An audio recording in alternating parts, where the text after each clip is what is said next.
Baik, kita mulai saja Bapak Ibu sekalian. Bismillahirrahmanirrahim. Assalamualaikum warahmatullahi wabarakatuh. Semangat pagi, mitra NASA dimanapun berada. Mudah-mudahan rekan-rekan sekalian masih diberikan kesehatan, kenikmatan, dan kesempatan yang luar biasa, sehingga masih bisa menjalankan segala bentuk aktivitas dengan sebaik-baiknya dan semaksimal mungkin, terutama menjalankan bisnis NASA ini. Mudah-mudahan makin bisa memberikan manfaat kepada orang-orang di sekitar teman-teman, baik itu dari pertanian, peternakan, kesehatan, dan lain sebagainya. Kita ada semua, sampai peralatan rumah tangga pun silahkan nanti bisa digunakan sendiri ataupun disampaikan, dipasarkan ke teman-teman sekalian. Dan untuk kesempatan pagi hari ini kita akan bahas dulu terkait dengan budidaya ayam potong. Nah, ini kami sampaikan di informasi pagi hari ini bahwasannya memang sebentar saya cek dulu apa sudah ganti atau belum ya. Nah, ini kami sampaikan bahwa di sini ada kurva yang namanya konsumsi dari beberapa negara yang berkaitan dengan konsumsi dari daging atau ayam pedaging unggas. Nah, ini namanya chicken consumption in several countries. Jadi beberapa negara perbandingan dari konsumsi daging ayam. Nah, ini menarik karena ternyata, nah ini kita bisa lihat dari kiri ke kanan. Kiri itu adalah konsumsi ayamnya, kilogram per tahun per orang. Nah, di situ ada tulisannya 0, 10, 20, 30, 40, 50 itu kilogram. Kemudian di sebelah kanannya itu ada yang populasi penduduknya. Nah, jadi kalau kita lihat di sini bahwasannya dari kiri ke kanan itu yang tertinggi terendah. Nah, jadi teman-teman bisa lihat siapa yang terendah. Ternyata alhamdulillah Indonesia bukan jadi yang terendah. Masih ada lah yang lebih di bawahnya dari Indonesia.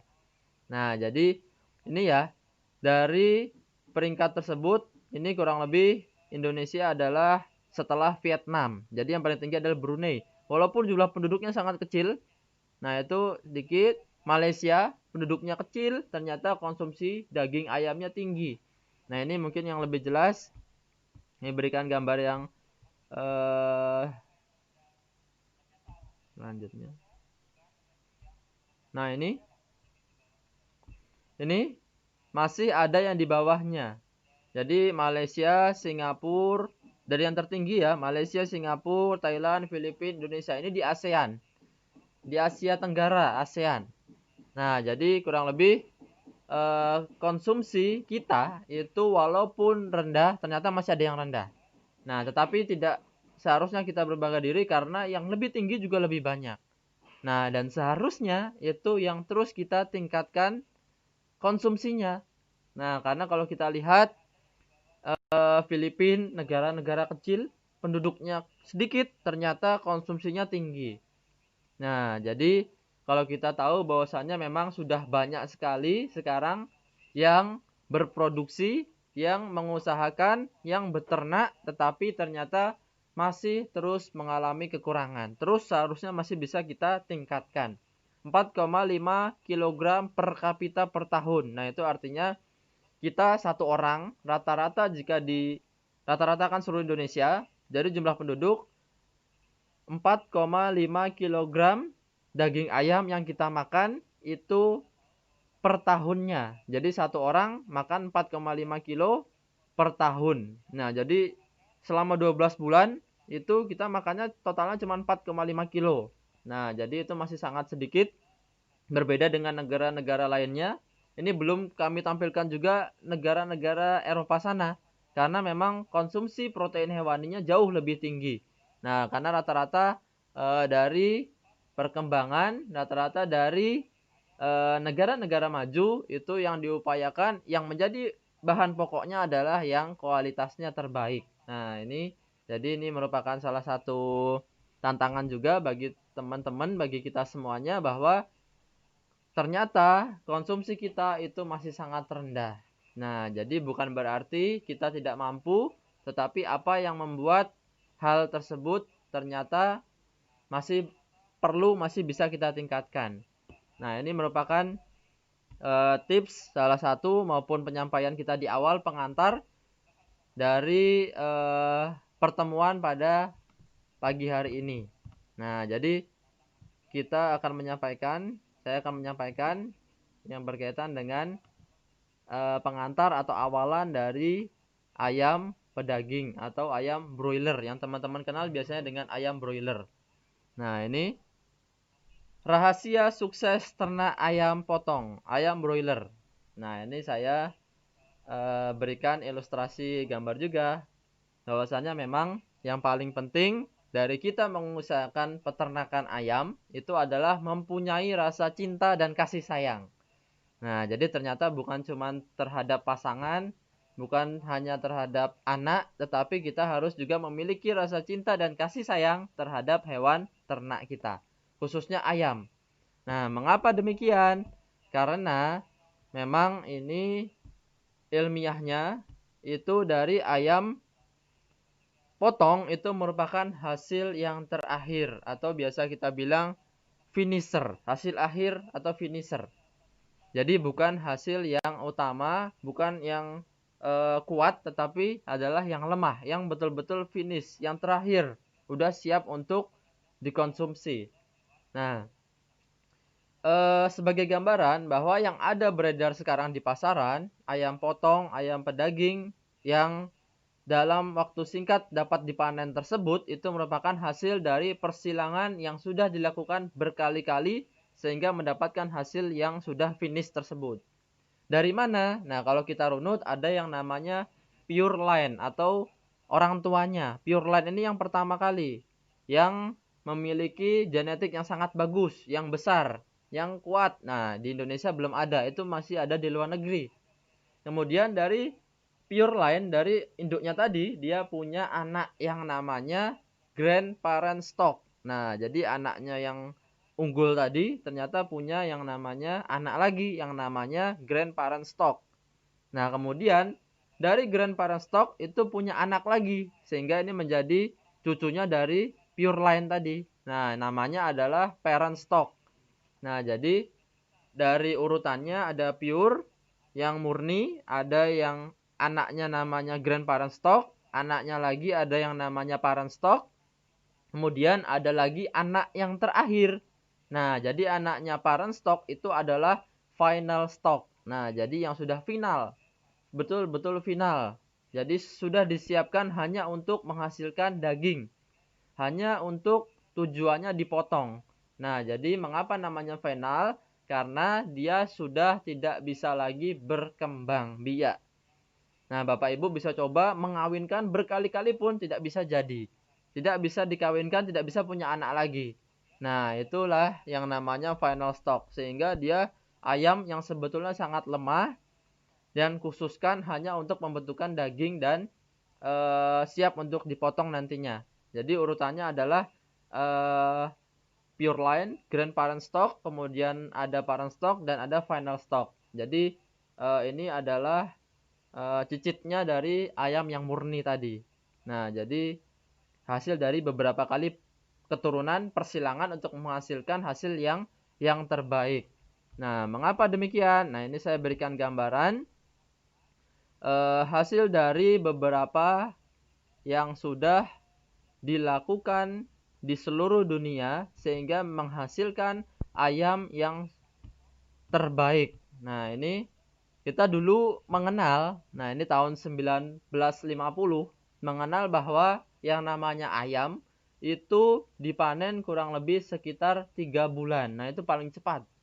Nah, ini 1950 umur panen 11 minggu. Berat badannya baru 1 kilo, 1,4.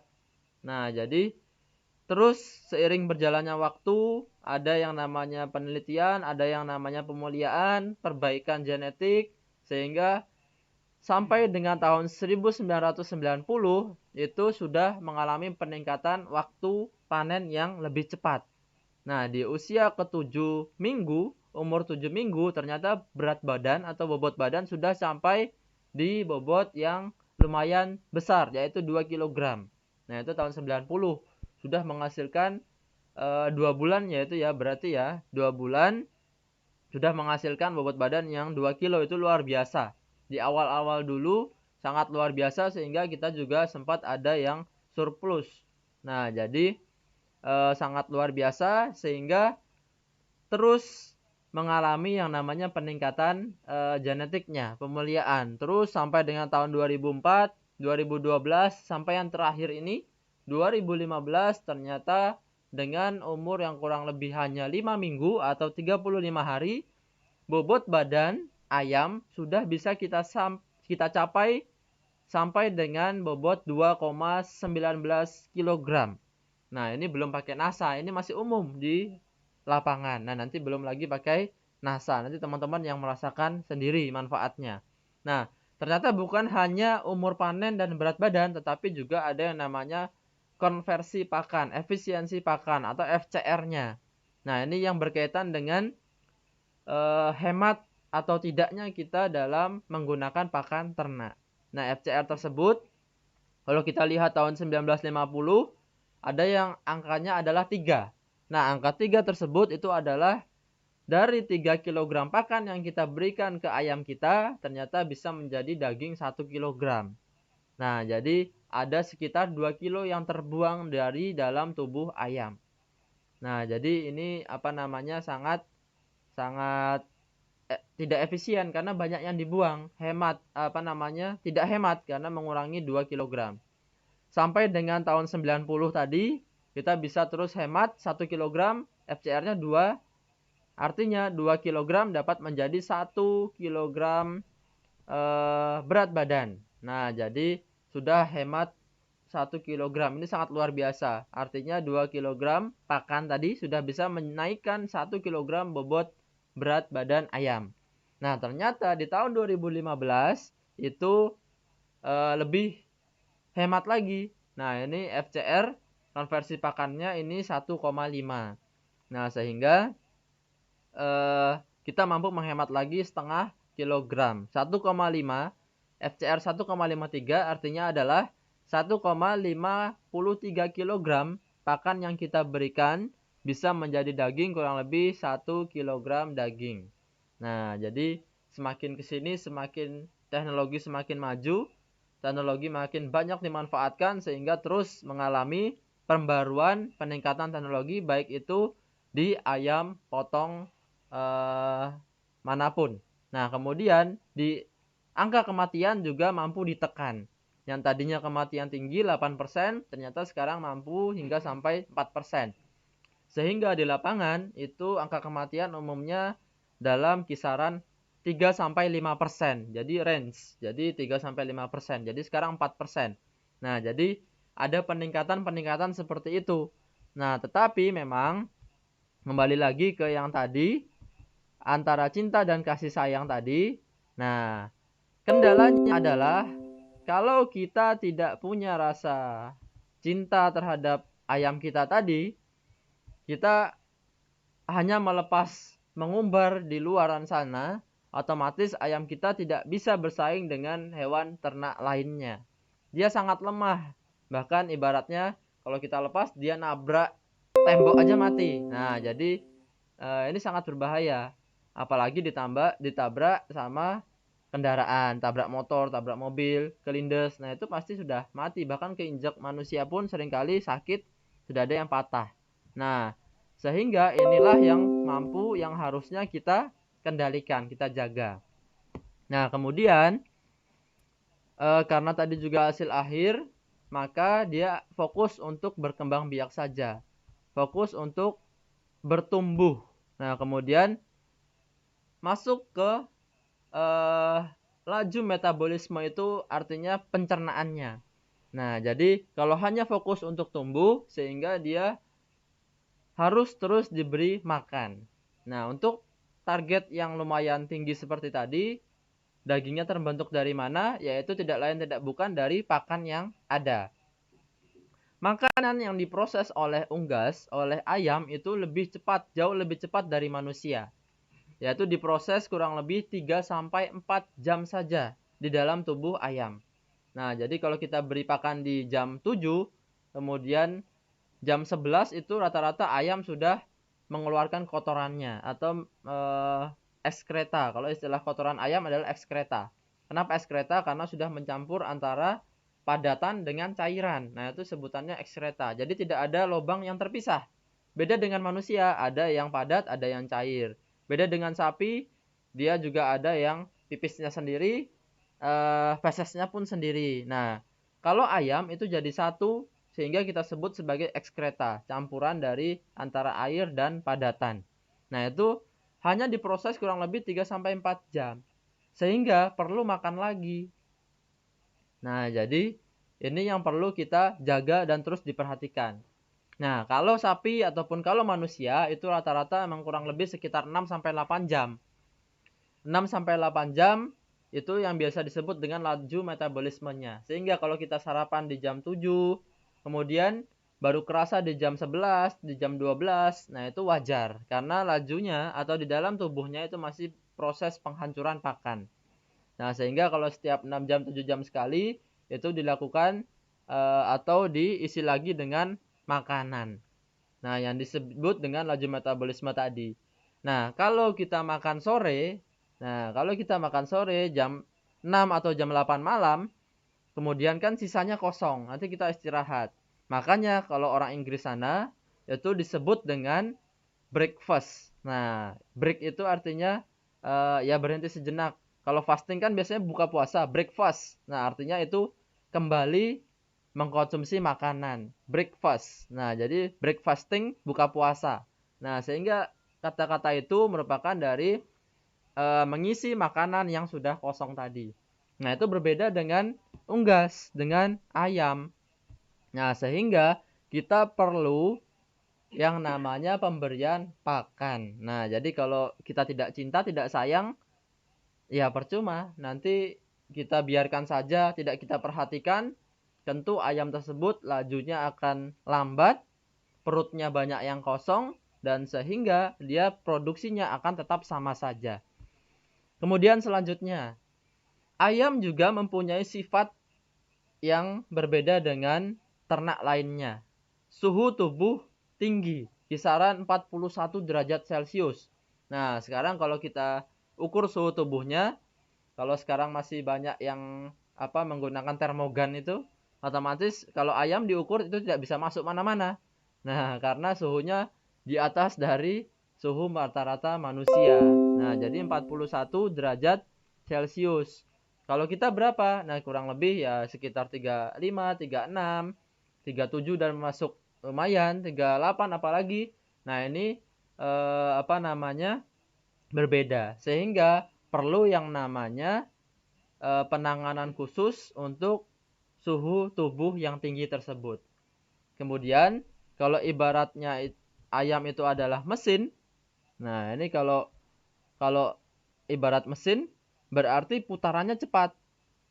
Nah, kalau putarannya cepat itu kalau terjadi sesuatu halangan di lapangan, di kandang, di peternakan kita, siapa yang akan selamat duluan? Kalau kita ibaratkan kita punya dua kendaraan. Yang satu cepat, yang satu lambat. Yang satu F1, mobil balap F1. Yang satu hanya mobil biasa. Nah, ketika dia tabrakan atau kecelakaan, siapa yang selamat? Nah, otomatis yang lambat. Nah, sehingga kita sangat hati-hati dengan manajemen pemeliharaan dari ayam potong atau ayam broiler. Karena memang ibarat mesin tadi, dia putarannya cepat. Nah, sehingga tadi panennya pun akan cepat. Jadi sangat berhati-hati, waspada, harus memperhatikan semuanya.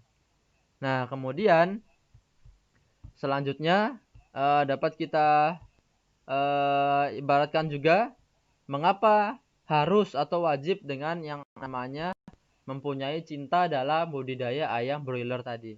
Nah, mengapa demikian? Karena jelas dengan kondisi seperti itu ayam benar-benar rentan. Nah, kalau ibarat kita adalah rewel. Nah, jadi kalau tidak diemong, kalau tidak diajari, tidak diberikan sentuhan kasih sayang, dia nanti mudah sekali yang namanya stres atau terganggu. Nah, jadi terganggu ini dari manapun, dari lingkungannya juga bisa sekali terjadi.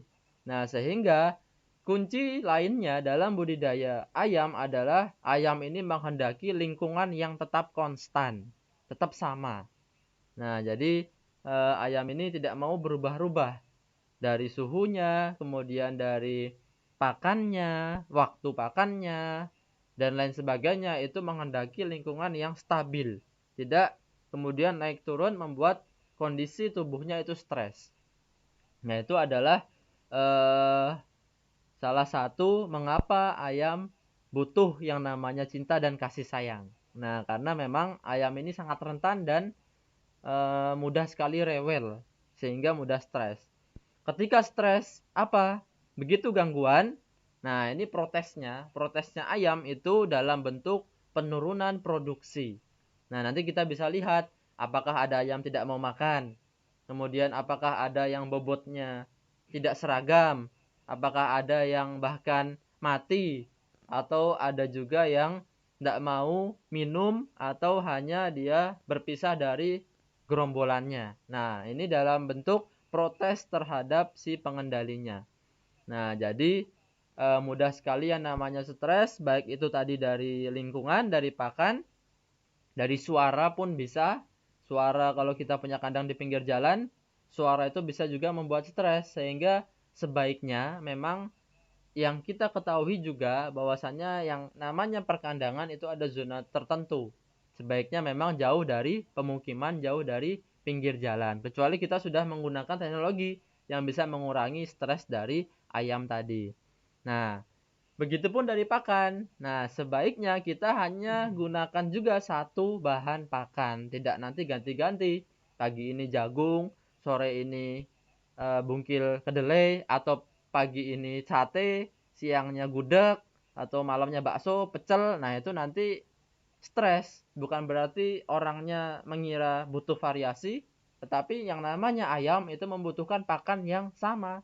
Sehingga jangan jangan samakan dengan orangnya. Nah, kalau pagi udah makan pecel, siang makan pecel, malam makan pecel, wah itu sayur semua, serat semua, otomatis nanti kita akan cepat ke belakang.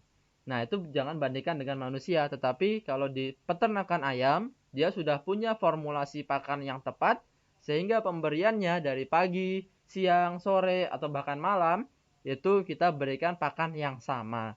Nah, jadi jangan sampai kita membuat ternak itu stres terhadap pergantian gonta gantinya kita memberikan pakan. Nah, itu bisa sangat berbahaya, bisa menurunkan produksinya. Nah, sehingga kalau tidak ada cinta dan kasih sayang, sebaiknya kita lebih baik tidak memilih untuk beternak ayam. Nah, jadi teman-teman dimanapun berada, ketika kita menemukan kendala tertentu di lapangan, silakan kita juga ada baiknya untuk menanyakan dari unsur-unsur yang sudah dijelaskan tersebut. Apakah kemudian ada yang terganggu atau ada kendala tertentu, nanti akan kita bantu untuk kendalikan. Nah, sehingga nanti teman-teman bisa memahami bahwasanya memang ayam tersebut tidak mau makan atau produksinya tidak bagus itu karena. Nah, jadi selain dari beberapa manajemen atau beberapa faktor yang lainnya, ternyata basic dari ayam potong atau ayam broiler adalah seperti yang ini, yaitu dia harus dipelihara dengan rasa cinta dan kasih sayang. Nah, sehingga upayakan, nah ini upayakan dalam pemberian pakan itu 3 jam. Nah, ini info bahwasanya memang jangan sampai kosong tempat makannya. Sehingga seringkali ada yang namanya peternakan yang menggunakan auto feeder, itu apa namanya? Makan pakan dengan otomatis sehingga tetap terjaga. Kalau pakan habis, paling tidak dia atur 1 jam 3 jam baru diisi lagi. Nah, jadi jangan sampai upayakan 3 jam jangan sampai kosong tempat makannya. Contoh, misal dikasih pagi Kemudian jam 12 habis.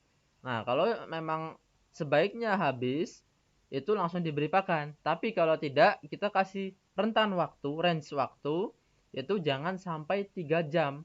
Jangan sampai jam 3 kosong. Nah, sehingga perlu kita berikan pakan entah itu jam 1 atau jam 2. Nah, itu kita berikan, nanti sore lagi kita berikan. Bahkan jangan sampai kosong sampai jam 4. Nah, karena apa? Salah satu penyebabnya tadi karena dia adalah mesin yang sangat cepat. Sehingga diprosesnya pakan 3 sampai 4 jam. Sehingga kalau tidak ada yang diproses, dia memproses apa? Nah, jadi kosongnya ayam itu bisa menimbulkan berbahaya nantinya. Sehingga perlu ada terus tambahan makanan. Nah, tidak perlu khawatir karena makanan pun nanti akan dikonversi menjadi daging. Tidak perlu khawatir makan banyak, pengeluaran banyak. Nah, tidak seperti itu. Ternyata dia tidak dibuang secara sia-sia, tetapi dimanfaatkan di tubuhnya. Nah, kemudian waktunya pun harus sama. Nah, jadi ini menarik juga. Memang beberapa hasil dari percobaan atau riset atau publikasi bahwasanya memang pemberian pakan di waktu yang seragam yang sama itu seringkali meningkatkan bobot badannya secara lebih cepat, lebih bagus. Nah, misalnya jam 7 pagi, berarti selamanya sampai dengan panen kita berikan jam 7 pagi. Nah, jadi konstan jam 7 pagi dan jam 3 sore misalnya. Ya, berarti kita berikan jam 7 dan jam 3 sore. Nah, jadi terus-menerus kayak gitu sampai dengan dia panen. Dan sering kali pun orang yang memberikan itu juga harus sama. Nah, jadi ini rentan atau bedanya antara ayam broiler tadi dengan ayam-ayam yang lainnya, ayam kampung, ayam Jawa super, ayam petelur pun basicnya ada perbedaan. Sehingga jika kita sudah terjun ke ayam broiler, ayam pedaging atau ayam potong istilahnya, memang beberapa istilahnya, nah itu perlu kita turunkan rasa cinta dan kasih sayang tadi. Nah, sehingga ini harus bisa teman-teman pahami sehingga bisa meningkatkan dari produksi telurnya, produksi dagingnya si ayam broilernya. Seperti itu dulu. Terima kasih atensi teman-teman sekalian. Jika ada yang masih kurang atau perkataan yang kurang berkenan di hati teman-teman sekalian, kami ucapkan permohonan maaf.